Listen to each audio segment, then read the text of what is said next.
Focus back to the national capital. Aam Aadmi Party on Wednesday accused the BJP of orchestrating a quote-unquote mass voter deletion conspiracy in Delhi ahead of the upcoming assembly elections.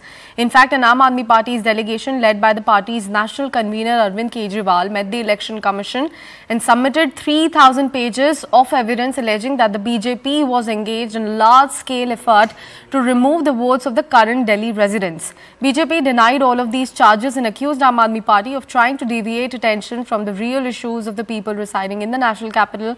Meanwhile, the BJP has also hit back at the Aam Aadmi Party and accused it of trying to accommodate illegal migrants in Delhi for its vote bank.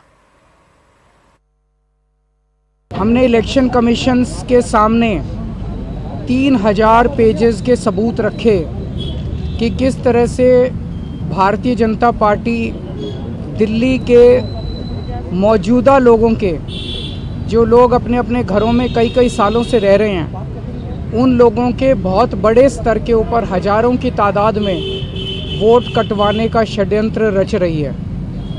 हमने उनके सामने रखा कि किस, और ये जो vote कटवाए जा रहे हैं ये अधिकतर गरीब लोगों के, एससी लोगों के, दलितों के, पूर्वांचली लोगों के, जो कि झुग्गियों में रहते हैं, कच्ची कॉलोनियों में रहते हैं, ऐसे लोगों के वोट कटवाने का षड्यंत्र रचा जा रहा है। चुनाव आयोग ने आश्वासन दी है, एक तो ये कि कोई मास डिलीशन अब चुनाव के पहले नहीं किया जाएगा।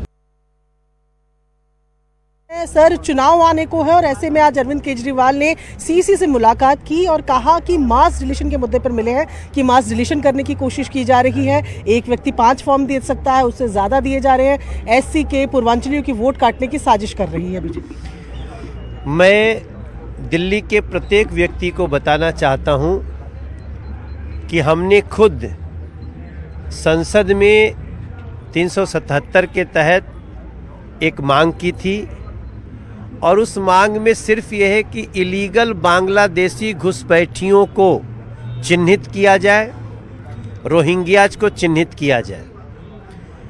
बाकी इस देश का कोई भी नागरिक दिल्ली का किसी इलाके में रहता हो, कोई माई का लाल उसका वोट नहीं काट सकता और ना तो हम कटने देंगे।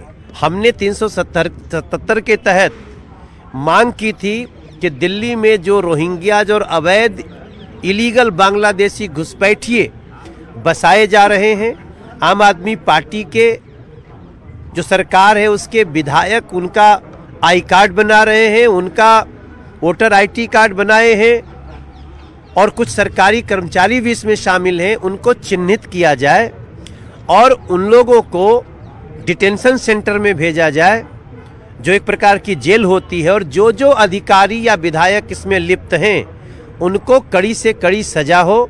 हमारी 7 दिन पहले के 377 के सवाल को एक्शन हुआ है, आज एलजी महोदय का आदेश आया है। मैं अरविंद केजरीवाल को चुनौती देना चाहता हूं कि अरविंद केजरीवाल, आप उल्टा भी लटक जाओगे तो हम इलीगल घुसपैठियों का, बांग्लादेशी घुसपैठियों का वोट नहीं बनने देंगे। And with that, it's a wrap from my side, but do stay tuned to CNN News 18 as big news and updates continue here on the other side. Thank you for watching so far.